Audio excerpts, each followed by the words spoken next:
Ilang oras bago dumating si US President Barack Obama sa Pilipinas nitong nakalipas na Lunes, nilagdaan ni Defense Secretary Voltaire Gazmin at US Ambassador to the Philippines Philip Goldberg ang Enhanced Defense Cooperation Agreement.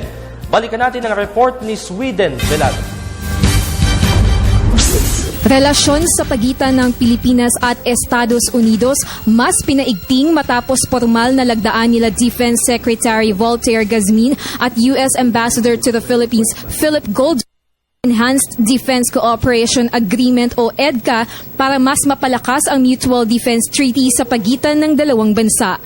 Inaasahan na sa pamamagitan ng kasunduan, makakatuwang ng ating bansa ang Estados Unidos kaugnay ng tensyon sa China na may kinalaman sa territorial dispute sa West Philippine Sea, gayon din sa promotion ng modernisasyon ng Armed Forces of the Philippines at humanitarian assistance and disaster response sa mga posibleng sakuna tulad ng bagyong Yolanda. It will also support the shared goal of promoting the long-term modernization of the armed forces of the Philippines and will help the AFP maintain and develop additional maritime security, maritime domain awareness, and humanitarian assistance and disaster relief capabilities. Binigyang diin ni Ambassador Goldberg na bagamat mas luluwag ang pagpasok ng US forces sa Pilipinas o ang increased rotational presence nito, nakapaloob sa kasunduan na hindi magtatayo ang US ng base militar sa bansa dahil ang kasunduan ay nakaangkla pa rin sa Philippine Constitution.